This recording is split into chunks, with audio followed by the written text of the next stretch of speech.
Buckle up, friends. It's Friday night, and here's what happened. Last week, a judge in Texas ruled that the abortion medication mifepristone should lose its FDA approval.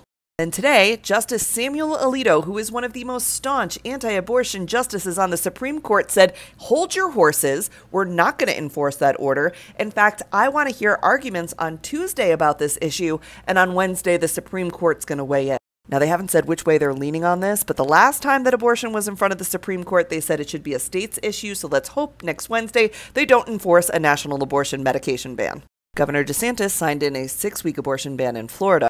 Florida Archbishop Thomas Wensky warned the Republican Party against criminalizing empathy.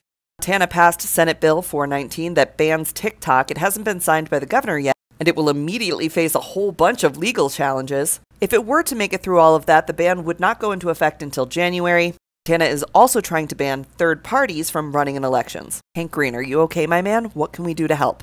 Missouri has signed a bill into law that would basically ban gender-affirming care for anyone in the state, regardless of their age. While the bill hasn't been signed by the governor yet and doesn't say explicitly gender-affirming care is banned here, the bill makes it incredibly difficult to be able to access that kind of care. The bill imposes year-long wait periods and required therapy and says if you have depression or other disabilities, you don't qualify.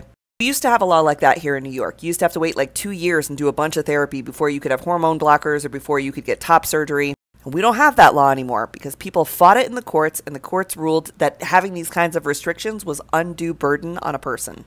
That was unconstitutional. For those of you who live in a state that have really strict restrictions or do require that letter to prove that you have gender dysphoria, I want to turn you on to Plume Health. It is trans-led healthcare. This is not an ad. They can write you that letter that some states require to prove you have gender dysphoria. They also mail medications to your home. And lastly, the story that seemingly nobody but this guy can tell.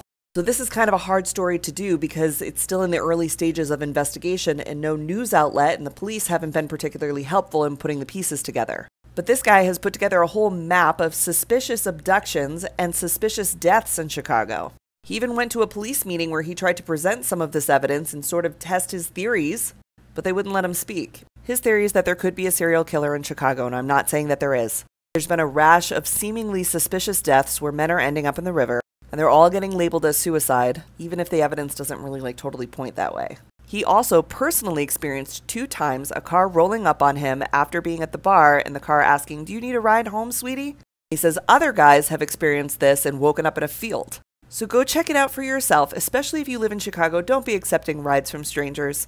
Same for getting in Ubers. Double check that that's your actual driver and use Uber Black when you can. Those are verified drivers. Stay safe and let us know if you've experienced something weird in Chicago.